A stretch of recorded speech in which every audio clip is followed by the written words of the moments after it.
Hello, YouTubers. Here, let me be sure here. There's always that problem, isn't it? Now, Joe Kersey and Paul Bennett here on Saturday, September 28th, about 2:45 in the afternoon, Eastern Time. For all you worldwide mavens watching us, which perhaps sometimes that will be happening. Who knows? Now, I've, I've, well, not I, we have been spending the morning, Saturday morning, watching various videos from folks that watch our videos, and that's very wonderful because that's very flattering. First of all, to have somebody bothering to take their time to look at what we may or may not have to say, and so I'm going to deal with the first topic very briefly. There were topics about weight gaining and weight losing and so forth, and I remembered, after I got out of the hospital from a ruptured appendix, which I'd been in the hospital for 2 weeks, and this was in January, first 2 weeks of January of 1976 when I was a surgery resident. Well, I went right in as immediately as I knew there was a problem, so it wasn't like I didn't know there's a problem. But anyway, that's another story. But I'll tell that later, not today. Now, but when I got out, excuse me, after having had an intra-abdominal abscess post-operatively, they gave me 4 weeks off. Well, I thought that was a hair excessive, but it turns out it probably wasn't. And but nonetheless, in order to feel, justified in earning my pay,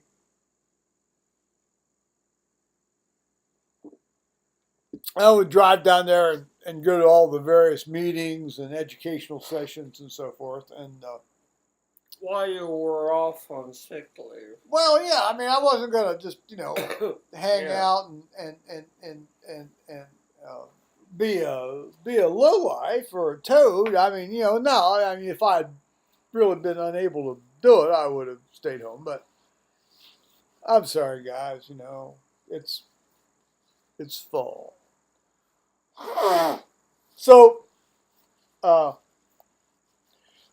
go down and I'd go to the meetings, and I particularly enjoyed the Saturday morning meetings because you actually had a series of surgical meetings on Saturday morning. You had the general surgery educational meetings, and you had the thoracic surgery educational meetings, and they had X-rays and presentations and patients, and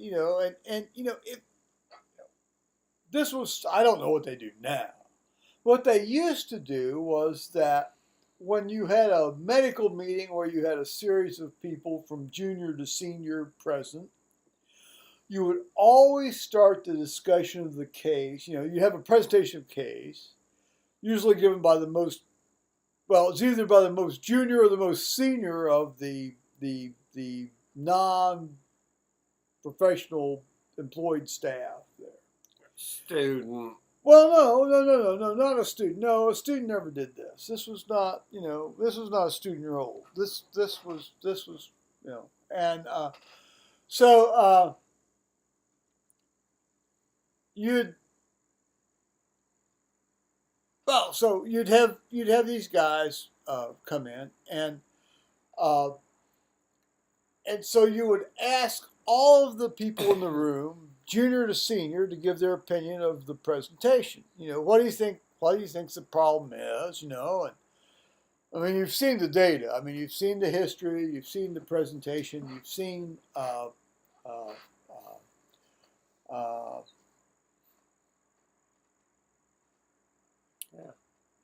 Well, Cheese presented well, to you've the seen. group. Well, you've seen. You've seen the data. I mean, you've seen the X-rays, and so that was the X-rays then. I mean, now they've got MRIs and CAT scans and stuff.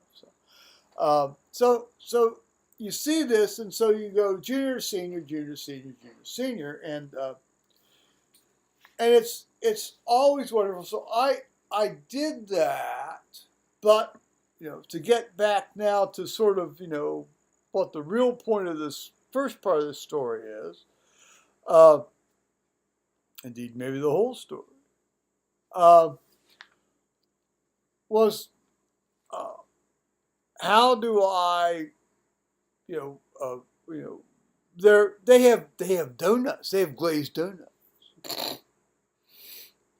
I mean, we're not talking about just box 12 glazed donuts. We're talking about stacks of these boys. Stack. 2001 Oh box. hell, 24. I mean, well, 24 in one box and like 4 or 5 boxes. So so you got 80 or 104 of these bad boy donuts. Now you've got maybe at the you might not have but about 16 residents, and that's you might not have that. Now occasionally there were some medical students, and occasionally you'd have some hangers on like me. Well, I'll tell you that later. After I came back from Fort Wayne, I went down there. I went down there as a hanger on from Fort. I was a alumni.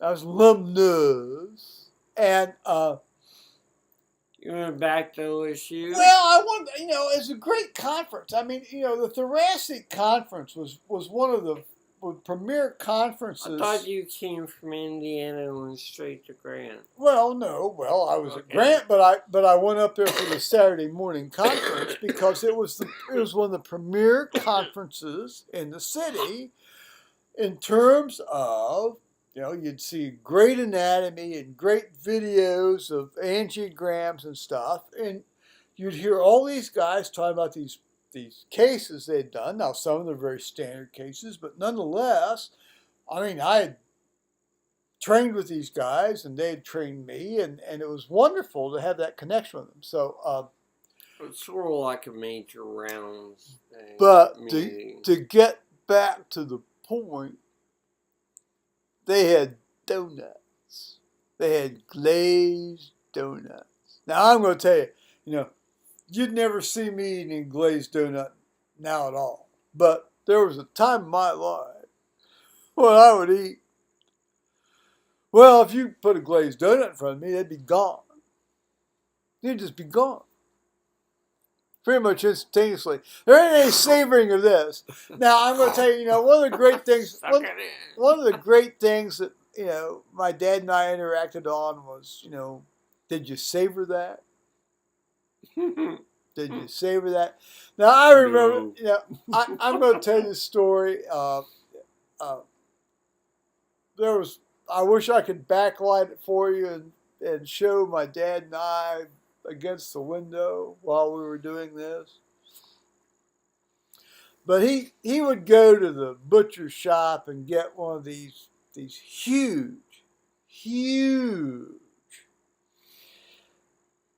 chuck roast beef shoulders. I mean, we're not talking about some little thing that you find wrapped up in the grocery store. Not a 5, 10 pounder. This is like a 20, 30 pounder. This is like about a 25-pound, 30-pound piece of meat. Like a side of a Thanksgiving turkey. Well, I mean, it's far better than a turkey. Yeah, I know, so the weight thereof. He would put this thing, in the oven after that was all was left of us after my mother blew the other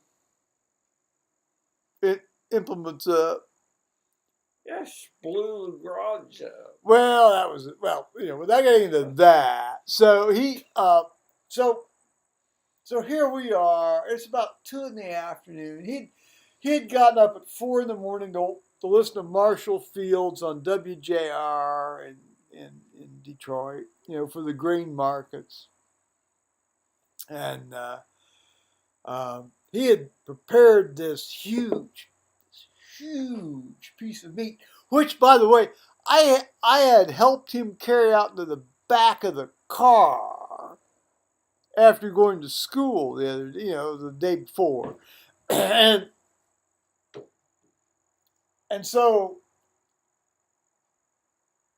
this was on a Saturday afternoon, mid-afternoon, and the sun's coming in across the pine trees that they had planted from the pine trees that they had planted 30 years ago from after their marriage,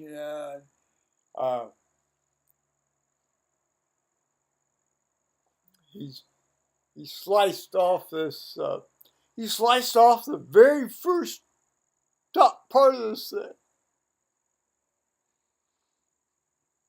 I mean, the crusty part, with all the golden fat and everything. I thought, well, he's gonna scarf that down.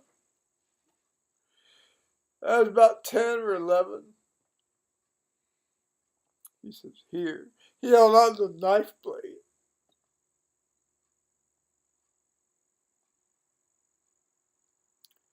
Enjoy the first. Then he says to me, this is so great, because he then said to me, he'd always been saying it to me before, but, after that, took on a new meaning. He says,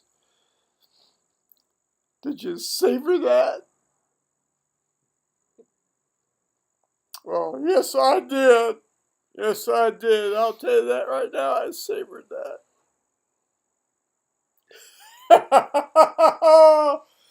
Oh, it was magnificent. It was magnificent. Oh, well, never again have I tasted beef that well, that good. So anyway, now we get into more pedestrian matters. Particularly about donuts. Now, my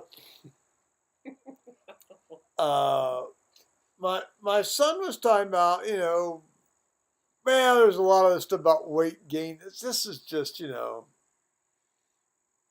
bullshit.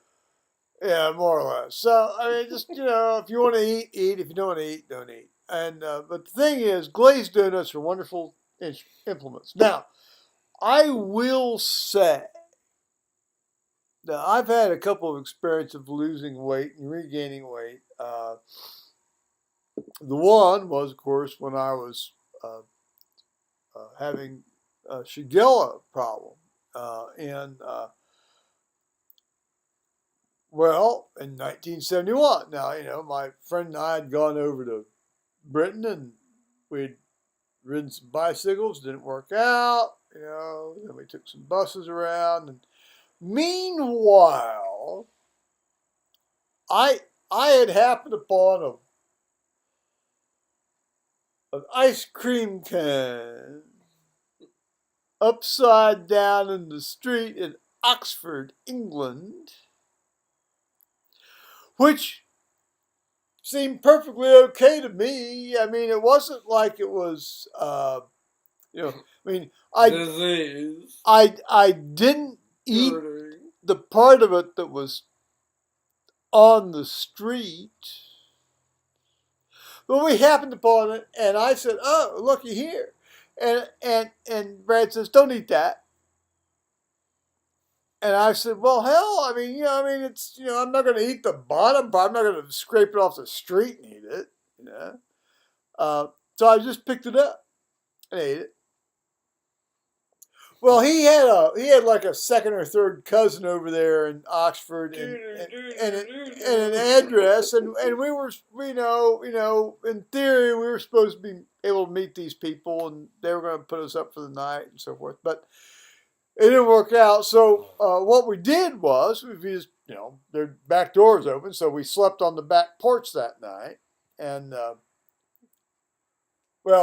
slept on the back porch. Back porch meaning like, both of our legs were, we were sort of against the wall, and our legs were sort of at 90 degrees angle, side to side. I mean, it was... that small of a closed-in pore? Well, I mean, it was like a mudroom. I suppose we call them mudroom nowadays. Okay. But so anyway, so within the few following hours,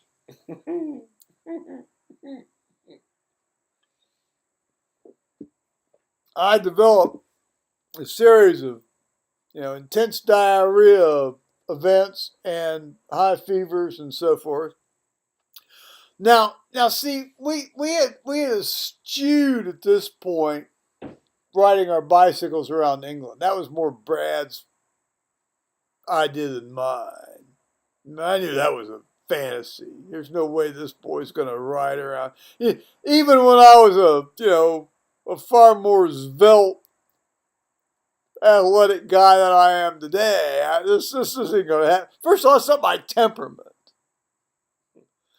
That's just not your thing. Well, that's not my mindset. So, if I have to do stuff, I'll do stuff. But if I don't have to do stuff, I'm not going to electively do that kind of stuff. So anyway, I made it 70 miles down the road to Salisbury, though.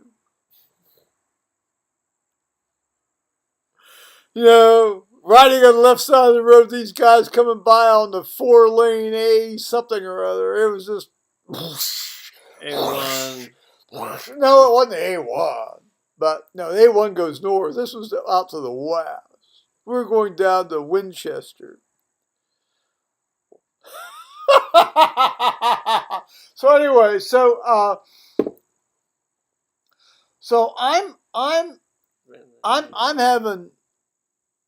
I'm having bad time diarrhea. Now, I can't say I'm having bloody diarrhea. Paul doesn't like to hear about diarrhea. It bothers him. You could see how he's behaving.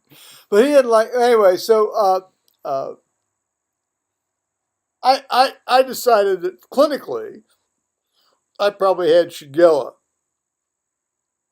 Food poisoning. Well, no, Shigella, dysentery, food poisoning, if you will. But I don't find the term food poisoning help.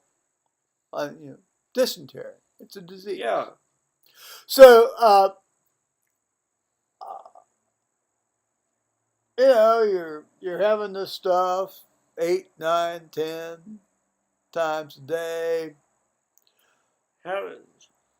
Well, even if you're not eating much. Well, we weren't eating much because hell, we couldn't afford to eat much. No, but if you're going that many times a day. Well, that's right. Well, no, so I went from around 175 to 140 in 2 weeks' time. To summarize, and occasionally I'd be febrile. Sometimes I wouldn't be febrile. Now I'll tell you when it finally broke was I shouldn't say broke. That implies a type of clinical experience that is not necessarily the case with bacillary dysentery. The fever broke is an appropriate expression for pneumonia, but not pneumococcus pneumonia, but not for bacillary dysentery. So I in Wales, I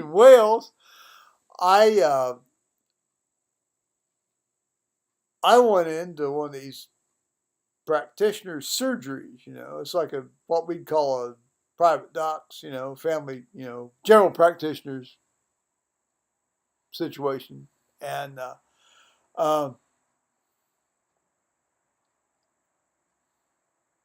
he listened to me. He was not impressed. First of all, he knew he wasn't got paid. Hell, he was a hired hand. What the hell does he care about? It's not like it's going to cut into his pay. But I don't know. Maybe I don't understand quite their reimbursement system over there then.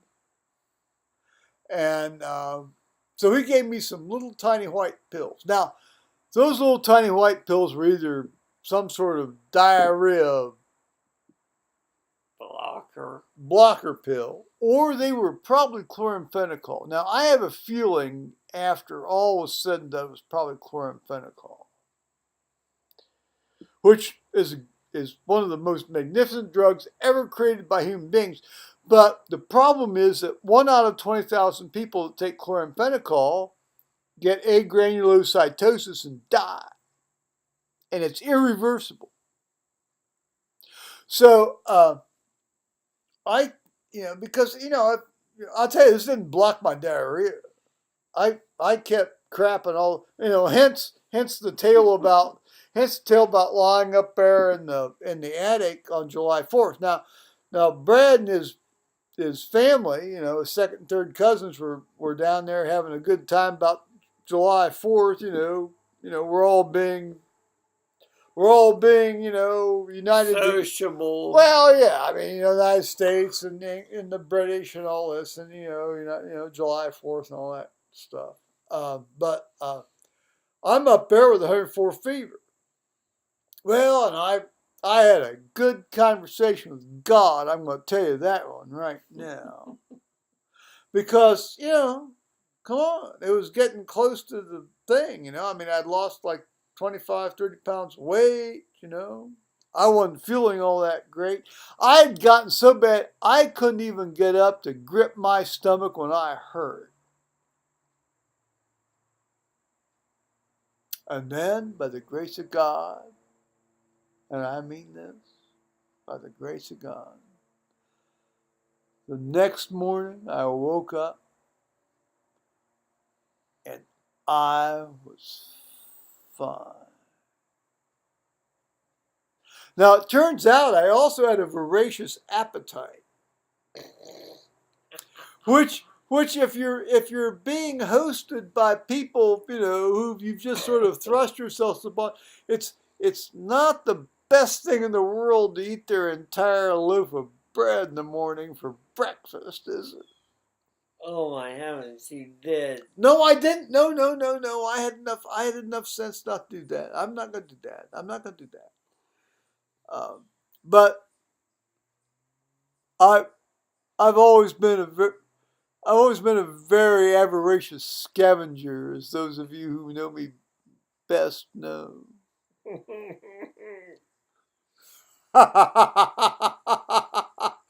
Don't leave anything lying about Lou, Scott. You're still boxed up in waste can. Well, now so I've told you about that. Now I need to basically go. We're talking about weight gains and so forth, and so after I had this ruptured appendix, I was down around 130 some, and I went to these things. They'd have these huge trays of stuff, and I would eat these things, and they were wonderful. So anybody who wants to eat glazed donuts, eat them away. I will say that, as a follow-up to the Shigella story, when I went to, because sometimes Shigella goes up and hides in your gallbladder, and I thought, well, so when I did a medical student month up at the University of Michigan, I talked to this guy and my mentor. I hate that word, my mentor. And he says, well, here, we can get you a stool sample and stuff, see, if you're still shedding, and I wasn't. So. But that's clearly what it was. So don't eat, well, I'm not going to say that because, I'm not going to say that because, I mean, I know people say, don't eat stuff on the street. But I'm going to tell you right now, I mean, it looked perfectly fine. There was no reason otherwise.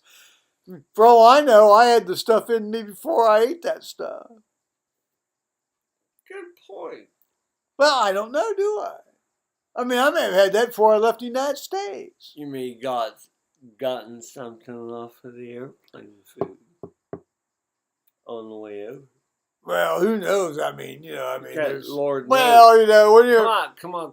When you're 19, you guys did not swim over well, there. when you're 19, You did not boat over there. Well, when you're Plane over well, when there. you're 19, your hands and your tongues are in a lot of stuff. Right? True.